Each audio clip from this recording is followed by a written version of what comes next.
seperti yang diketahui saat ini kan sudah tanggal 25 November nanti sampai tanggal 10 Desember ya, kita akan bukan merayakan sih, melangsungkan kampanye 16 hari anti kekerasan terhadap perempuan.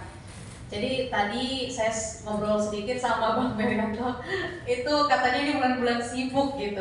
Betul sekali teman-teman, biasa menulis isu-isu perempuan dan anak dan kekerasan dan lain ini kayaknya menjadi momentum kita banyak dapat insight ya. Nah hari ini perkenalkan saya Lia Utasoid dari IDN Times akan memandu perbincangan kita hari ini tentang peringatan 16 HAKTP ya kalau disingkat. Kita sudah mempunyai dua narasumber yang luar biasa yang akan memberikan kita insight terkait hal-hal ini. Nanti teman-teman silakan kita berinteraksi, keluh kesah atau ada kasus-kasus yang mau ditanyakan juga silakan. Pertama-tama saya mau perkenalkan dulu narasumber kita yang luar biasa, Wan. Halo, selamat siang. Selamat siang, Bang. Sehat selalu ya. Amin. Iya. Lalu selanjutnya ada ibu yang luar biasa, Bu Ratna Susianawati, Deputi Bidang Perlindungan Hak Perempuan. Selamat siang Ibu. Sehat ya Ibu. Ya, baik. Nah karena kalau media talk kan nanti biar kita enak ya tanya jawabnya atau teman-teman mau ada yang disampaikan, kita mungkin langsung mendengarkan materi dulu. Yang pertama mungkin saya bisa langsung ke Bang Ferdinando dulu ya Bang, kalau ada paparan. Terima kasih Kakak Lia, Ibu Ratna, mohon izin saya duluan diminta Kakak Lia nih gitu. Teman-teman, seperti disampaikan oleh Kak Lia tadi bahwa sejak tanggal 25 November sampai tanggal 10 Desember itu diperingati sebagai Hari Anti Kekerasan Terhadap Perempuan. Kalau kita sih sebenarnya menyebutnya 16 Hari Anti Kekerasan Terhadap Perempuan plus gitu. Artinya bahwa peringatan ini bahkan bisa diselenggarakan sampai tanggal 22 Desember. 20 Desember kan diperingati sebagai Hari Ibu atau Hari Perempuan Internasional. Karena isu-isu kekerasan terhadap perempuan masih sangat related gitu. Kalau kita hubungkan sampai dengan Hari Ibu itu gitu.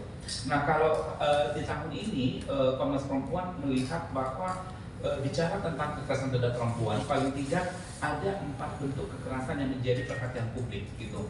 Mungkin boleh next slide aja.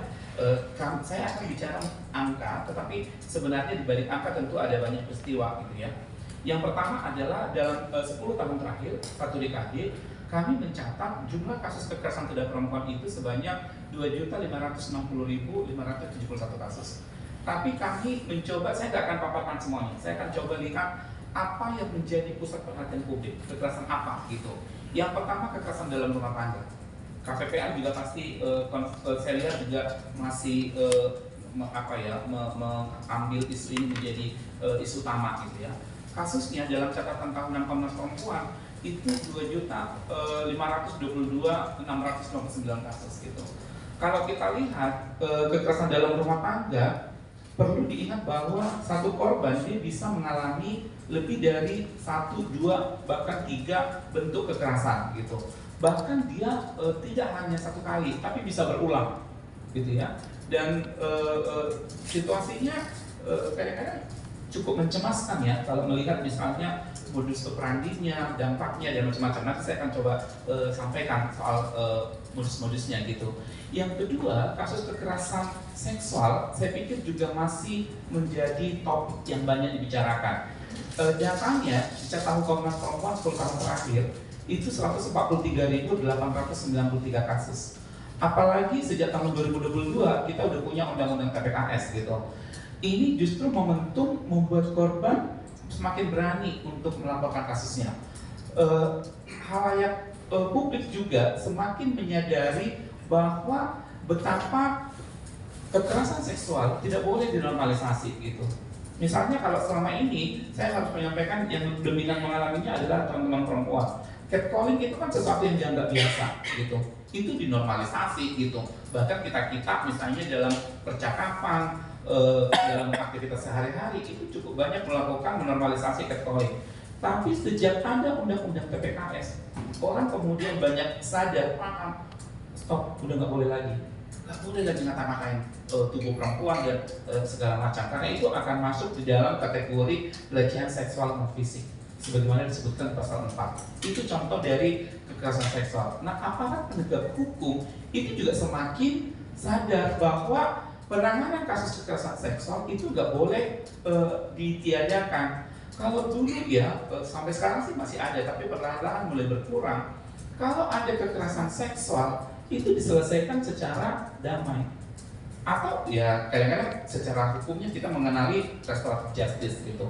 Padahal di Undang-Undang PPKS, kasus-kasus kekerasan seksual salah satu kekerasan yang nggak boleh diselesaikan dengan menggunakan pendekatan restoratif justice atau secara damai itu gitu. Nah itu kemudian mulai dipahami gitu.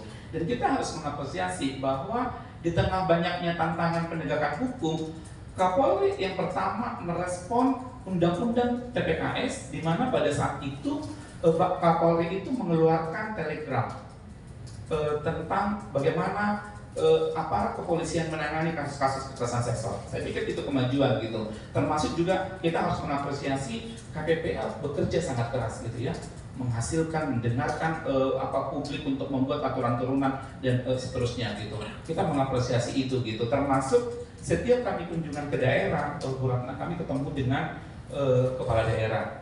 Selalu kami ajak hadir Dinas Pemberdayaan Perempuan gitu sebagai mitra, secara strukturalnya KPPL bermitra dengan mereka. Kita selalu menekankan penting pemerintah daerah itu memperkuat posisi Dinas Pemberdayaan Perempuan dan Perlindungan Anak DP3A di wilayah-wilayah gitu. Yang dulu contohnya ya, anggaran untuk DP3 ini kecil sekali gitu. Itu bahkan kadang-kadang ada yang sampai hanya 30 juta gitu. Itu mendampingi satu kasus bisa nggak tuntas tuh gitu, apalagi itu sosialisasi.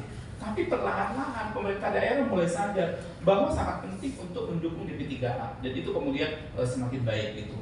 Kemudian teman-teman, kasus yang menjadi perhatian publik lainnya adalah kekerasan cyber berbasis gender. Ini juga angkanya terus-menerus naik gitu ya. Komnas Perempuan mencatat 3.769 kasus. Dia mulai meledak dalam tanda kutip ketika pandemi COVID. Dalam 1 tahun ribuan muncul gitu, sampai kemudian sekarang gitu, itu masih terjadi. Korbannya kebanyakan adalah perempuan-perempuan muda, termasuk juga ibu-ibu rumah tangga. Modusnya macam-macam, termasuk di situ ada modus operandinya menggunakan pinjol. Tapi juga sebenarnya banyak sekali bentuk-bentuk kekerasan cyber yang dia juga digunakan gitu. Nah saya pikir ini sudah banyak dibicarakan oleh media gitu.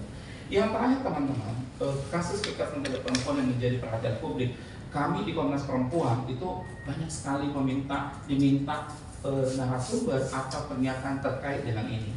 Femisida sekarang naik gitu. Femisida adalah pembunuhan terhadap perempuan yang dia disertai dengan kekerasan gitu ya. Dan dalam catatan Komnas Perempuan, kematian seorang perempuan merupakan puncak dari kekerasan terhadap perempuan. Modusnya banyak, termasuk di dalam peristiwa kekerasan dalam rumah tangga, femisida juga bisa terjadi. Mungkin kita masih ingat misalnya 4 atau 6 bulan yang lalu ya Mbak, yang di Bekasi itu, dan kita sangat miris gitu ya. Korbannya udah pernah lapor gitu, menurut keluarga nggak direspon polisi, tapi ketika Komnas Perempuan menghubungi polisi bilang korban yang menarik laporannya gitu. Kalau kami percaya pasti ada banyak pertimbangan korban, biasanya atas nama anak gitu. Kemudian juga kadang-kadang stigma yang cukup berat juga di masyarakat terhadap posisi perempuan, janda dan seterusnya gitu. Itu menjadi persoalan. Kemudian femisida dalam bentuk lain itu kecenderungannya dilakukan oleh orang-orang yang dekat sekali dengan korban. Dia boleh suaminya atau mantan suaminya, pacar atau mantan pacar. Ini yang membuat kita cukup mengerikan gitu. Dan tantangannya kami harus menyampaikan, aparat kepolisian belum terlalu memahami betul femisida ini. Sering sekali dia dianggap kriminal biasa aja. Padahal femisida terjadi itu bisa jadi karena selain kekerasan terhadap perempuan yang dipahami publik biasa-biasa aja dalam tanda kutip ya, kalau kami menyampaikan bahwa ini sebenarnya extraordinary crime gitu, tapi sering sekali kemudian yaitu tadi karena kekerasan seksual yang kemudian diakhiri dengan pembunuhan, kekerasan dalam rumah tangga dan macam-macam. Yang paling mengerikan, kami menerima laporan, ini kasusnya bulan ini di Sumatera Utara. Di Sumatera Utara itu ada seorang perempuan muda ditemukan meninggal, umurnya 19 tahun dalam posisi gantung diri.